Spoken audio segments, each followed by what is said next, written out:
साथ बातचीत करने के लिए है पूर्व केंद्रीय मंत्री और बीजेपी के वरिष्ठ नेता अश्विनी चौबे जी। सर, लगातार आप लोग सवाल पूछ रहे थे महागठबंधन से कि आपका चेहरा कौन होगा, आप बता दीजिए। तो वहां से तो बता दिया है अब कि तेजस्वी यादव सीएम फेस रहेंगे और मुकेश सहनी जो है डिप्टी सीएम फेस रहेंगे। किस तरह से आप देखते हैं? देखिए, ये फेस जहां भारतीय जनता पार्टी एक विशाल वटवृक्ष है, एनडीए अपने आप में विकास और मुझे लग रहा है कि सुशासन का द्योतक है, और उसके सामने कौन सा है जिसने बिहार के अंदर वो खौफ, वो आतंक, वो डरावना दृश्य स्थापित किया था। मैंने उसकी लड़ाई लड़ी है, मैंने संघर्ष किया है, हमारे जैसे सैकड़ों हजारों लोगों ने आहुति दी है। ये जंगल राज, जिसको जंगल राज जनता ने दिया, जो मां और बहन पता नहीं, पति उनके दफ्तर जाते थे, भाई दफ्तर जाते थे, बेटे स्कूल जाते थे, शाम आते लौटेगा कि नहीं लौटेगा, ये कई घटनाएं घटी।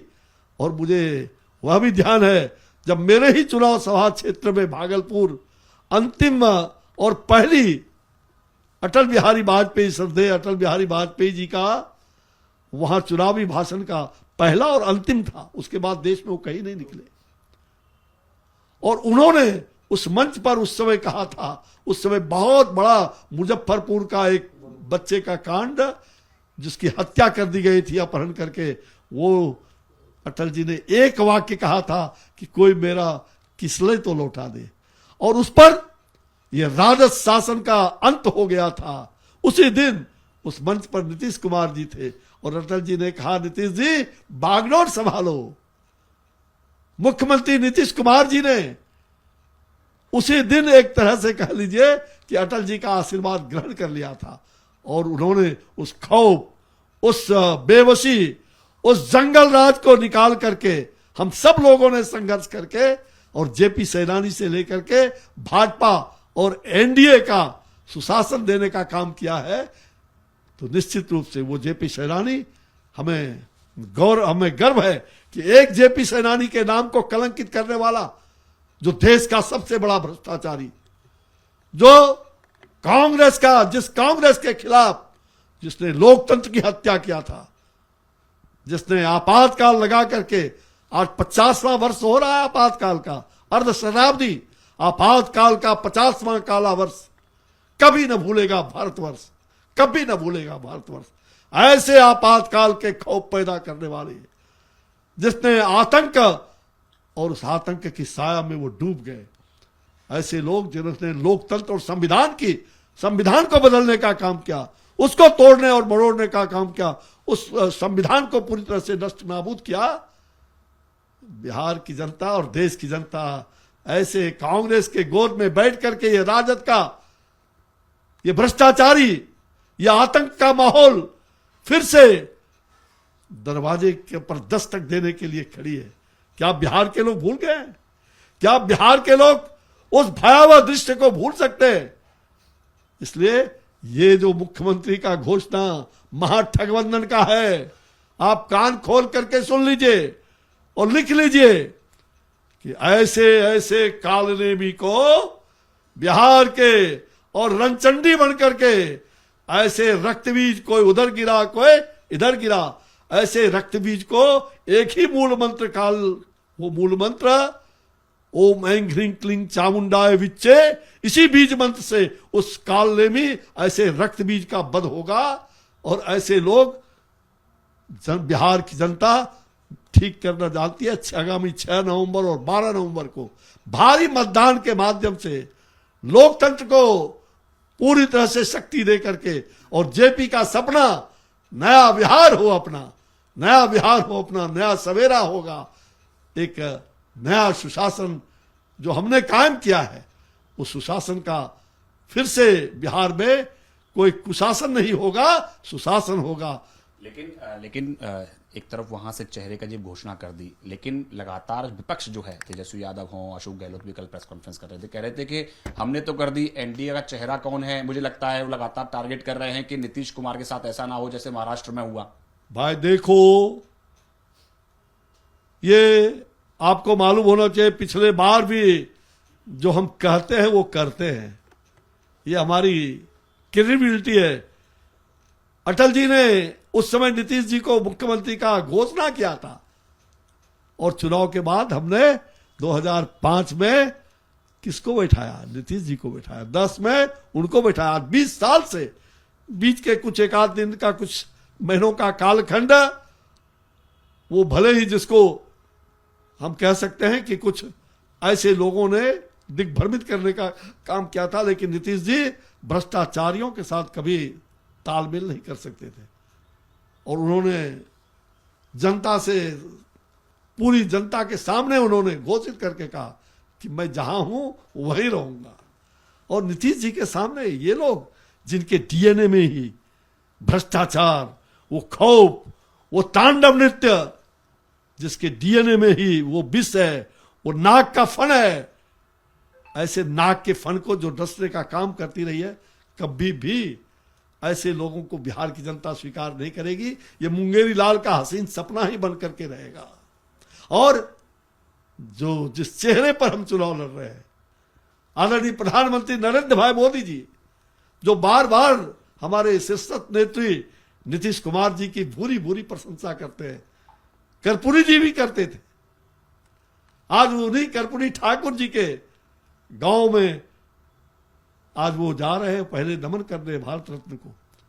तो मुझे वो चेहरा और जिनके मार्गदर्शन और नेतृत्व ये भाई नरेंद्र मोदी जी और नीतीश कुमार जी चेहरा हमारे हैं, और वही बिहार के मुखिया बने रहेंगे, इसमें कहीं दो मत नहीं। बिहार के मुखिया नीतीश कुमार, जो जेपी सेनानी से लेकर के भाजपा और एनडीए तक जिन्होंने सुशासन दिया है, जो विकास पुरुष के रूप में जाने जाते हैं, फिर ऐसे गलत, जिसका डीएनए ही विष से भरा हुआ है, ऐसे लोगों को कभी भी अवसर नहीं मिलेगा। इसलिए निश्चिंत रहिए। और नरेंद्र भाई फिर अंत में आ रहे राष्ट्रकवि दिनकर की भूमि को प्रणाम करने। मैं वही कह रहा था कि प्रधानमंत्री नरेंद्र मोदी आज बिहार में चुनाव प्रचार अभियान की शुरुआत कर रहे हैं। चुनाव घोषणा के बाद पहली बार पहुंच रहे हैं। समस्तीपुर और बेगूसराय 2 जगह करने वाले हैं। समस्तीपुर कर्पूरी ठाकुर की जमीन और बेगूसराय जो है वो राष्ट्रकवि दिनकर की जमीन। किस तरह से इसको देखो? भाई देखो, राष्ट्रकवि दिनकर केवल एक सिमरिया और बेगूसराय के नहीं, वो तो अब देश और दुनिया के हो गए। कर्पूरी जी देश और दुनिया के हो गए, लेकिन उनके मूल देखो कितनी बड़ी बात आदरणीय प्रधानमंत्री जी ने, उनके दिमाग में कितनी अच्छी बातें चलती है।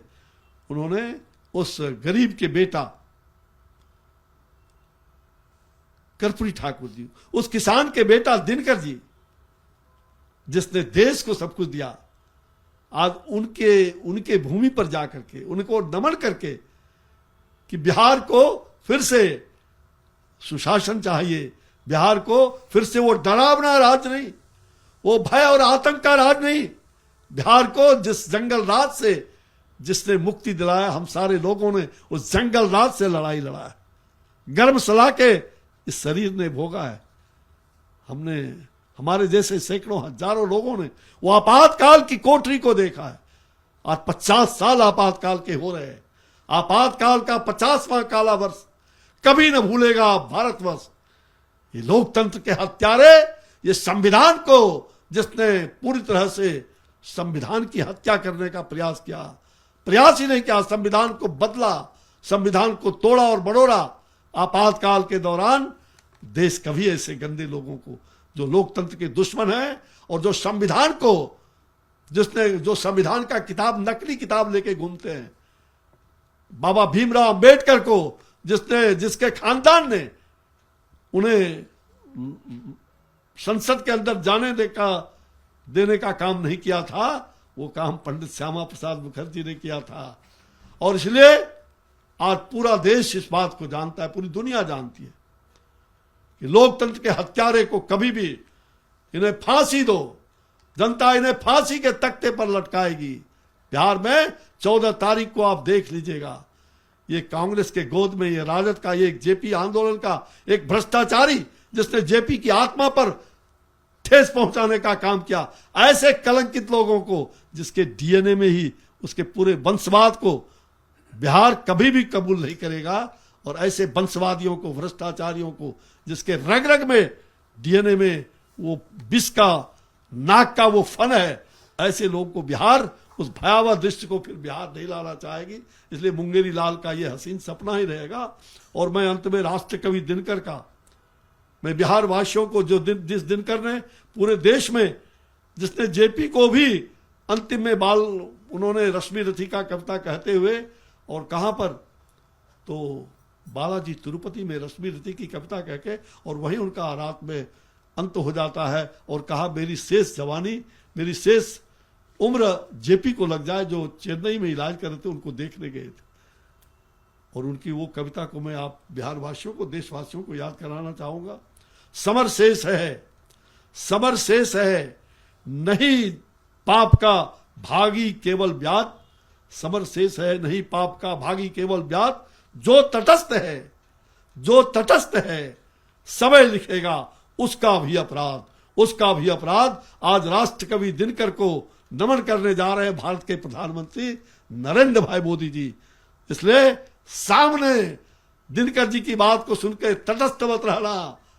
6 नवंबर और 12 नवंबर को मेरे साथियों एनडीए का वो जो सूचिता हम देने वाले हैं, और मैं बराबर कहता हूं कि राजनीति में सूचिता का स्थान, जो जेपी कहा करते थे, अटल जी कहते थे, सूचिता को कभी मत भुलाना। राजनीति में सूचिता एनडीए ही देगी। धन्यवाद हमसे बात करने के लिए। कैमरा पर्सन अजीत चाकू के साथ पवन गौड़, एबीपी न्यूज, दिल्ली।